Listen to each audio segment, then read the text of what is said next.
بسم الله الرحمن الرحیم. بحث از سافر ارکیتکچر شروع کرده بودیم. سافر ارکیتکچر پترن گپ میزدیم و بحث میکردیم. در لکچری گذشته پایپ اند فیلتر ارکیتکچر تشریح کردیم، ولی که به زمان پشتو بود.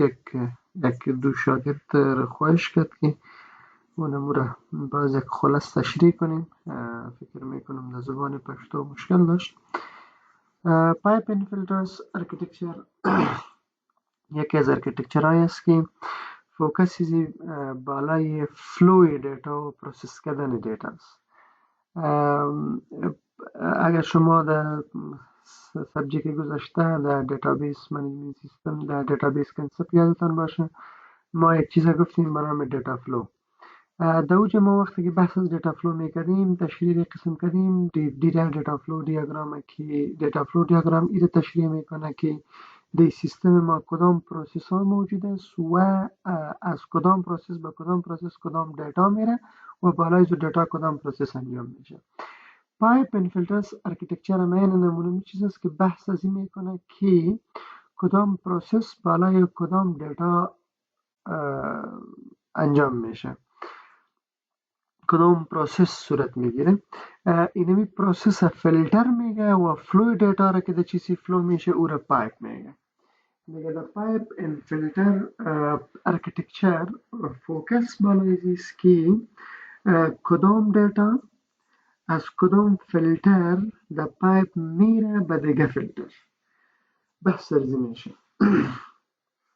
خوبیزی فیلتر است که ما میتونیم، خوبیزی ارکیتکچر و پترن است که ما میتونیم به آسانی دیگه ارکیتکچر یک پترن نو اضافه، یک فیلتر نو اضافه کنیم.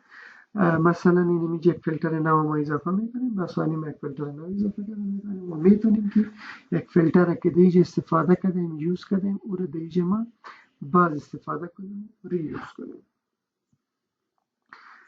پایپ این فیلتر ارکیتکچر میشه که قسم باشه، مثل که از این فیلتر ما یادینی پایپ دیتا بازی فیلتر و اینجا فیلتر میشه دیتا از این ما بازی فیلتر و اینمی قسم پیش و میشه که این قسم باشه که از یک فیلتر دیتا در پایپس به دو فیلتر بروه و از دو فیلتر میشه که دیتا به یک فیلتر در پایپ نیست.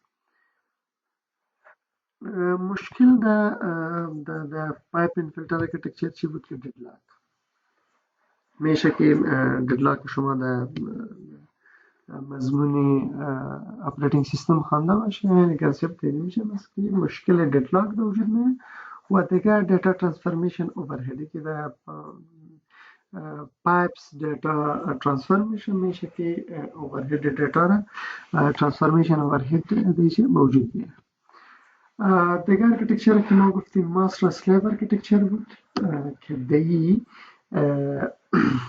یک کمپوننت به حیث ماستر وظیفه اجرا میکنه و دیگه کمپوننت به حیث اسلیو وظیفه اجرا میکنه.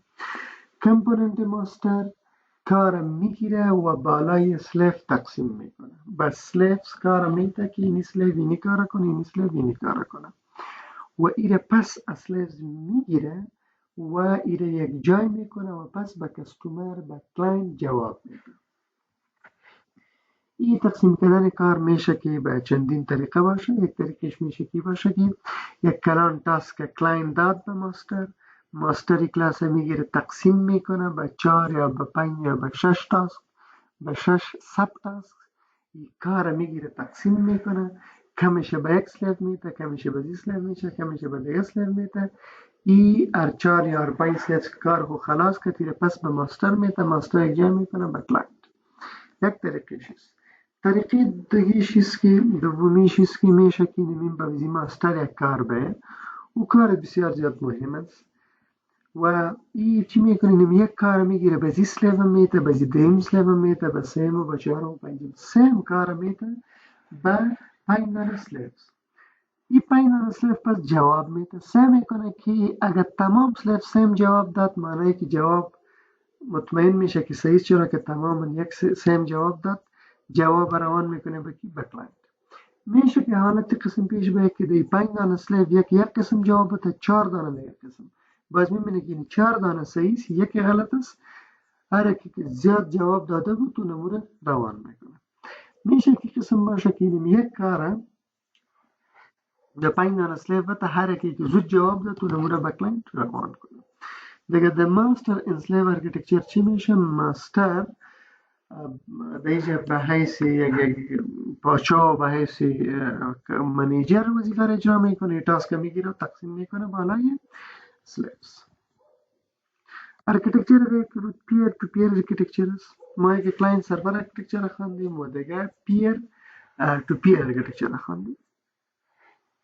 در کلاینت سرور آرکیتکچر قسمی که ما دیسکس کردیم بحث کردیم این قسم بود که کلاینت ریکوست میکنه به خاطر یک سرویس و سرور ریکوست زوره برآورده میسازه و او کدام سرویس که خواسته و سرویس به کلاینت میده.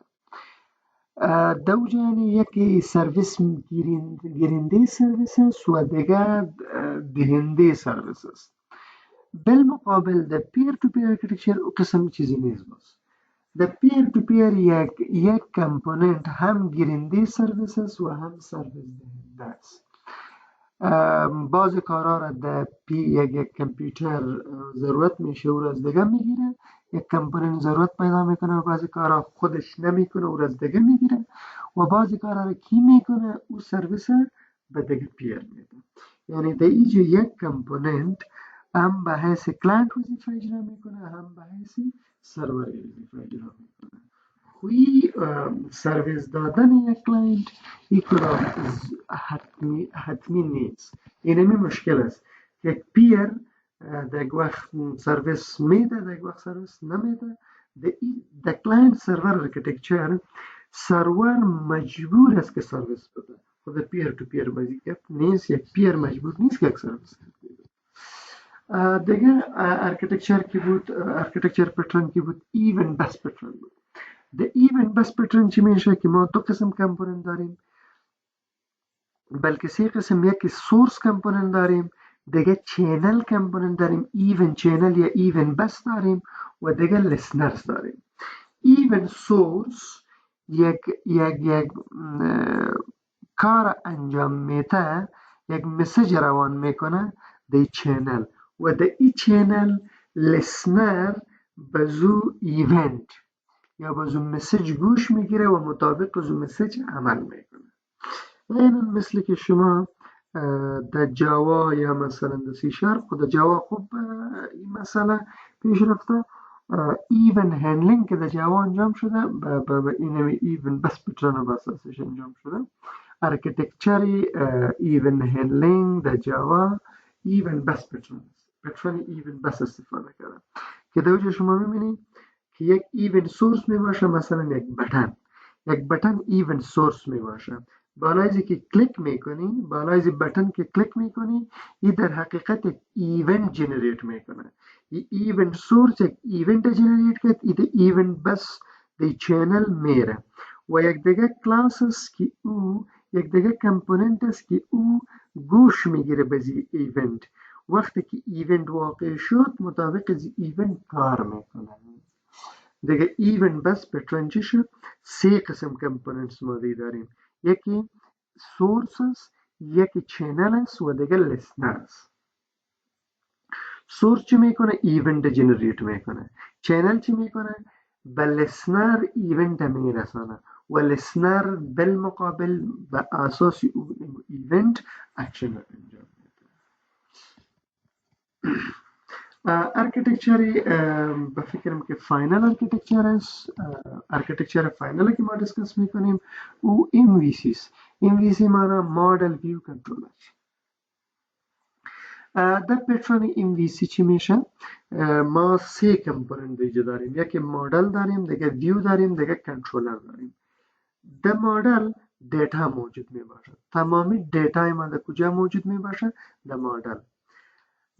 در ویو چی میشه؟ اینی دیتا را ما شو میکنیم به این نفر و کنترلر چی میکنه؟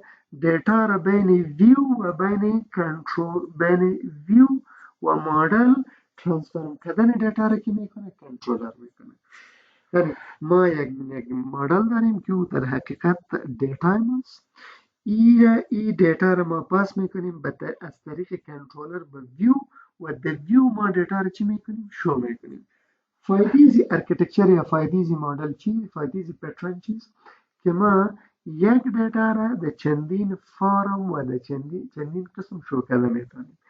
سیم دیتا است، به رئیس یک قسم شو میکنیم، به معین دیگه قسم شو میکنیم و به وزیر دیگه قسم، اونمو دیتا را برای جمهور دیگه قسم.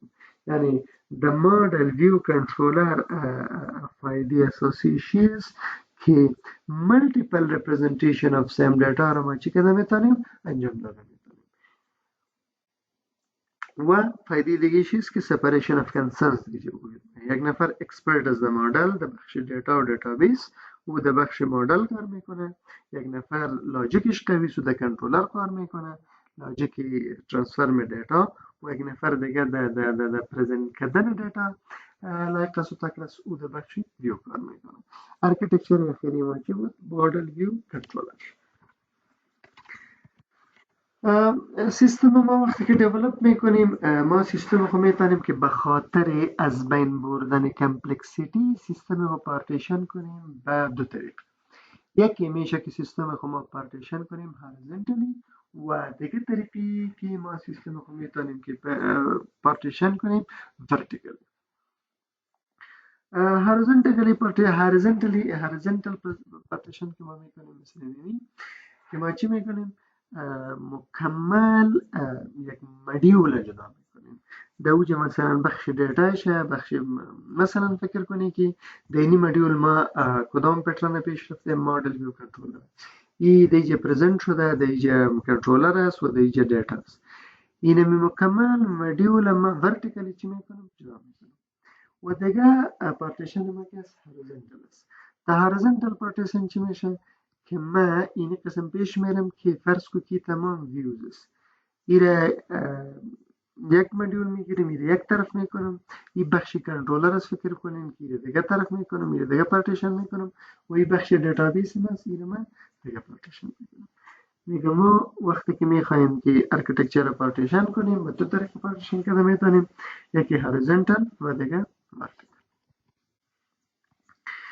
این بود بحث ارکیتکچر ما که سافر ارکیتکچر چی نمیگه، سافر ارکیتکچر فایدهش چیست، سافر ارکیتکچر پترن کدام پترن است، پترن به دیتیلز گفتیم، زیاد به دیتیل البته نرفتیم، خانمای پترن ذکر کردیم و خلاصه هر پترن تشریح کردیم. اگر یک نفر از این به پیش انترستد است که سافر ارکیتکچر پترن بخوانه و ببینه که هر پترن از خود چی فواید داره، کدام پترن در کدام حالت خوب است، کمپایریزن بین این پترن کنه، دیگه بسیار خوب است. میتونید شما به اینترنت مراجعه کنید، میتونید کدام کتابی را که براتون دادیم به اون مراجعه کنید و از سورس مختلف استفاده کنید و میتونید که از ما سوال کنید، با ما دیسکشن کنید و ایراد کنید. و بالاخره ارکیتکچر پارتیشن ارکیتکچر خواندیم که ارکیتکچر پترن به دو قسم پارتیشن کرده میتونیم، ورتیکال و هورایزونتال. این بود بحث سافر ارکیتکچر. انشاءالله در لکچر آینده چیزی توپیک نو شروع میکنم.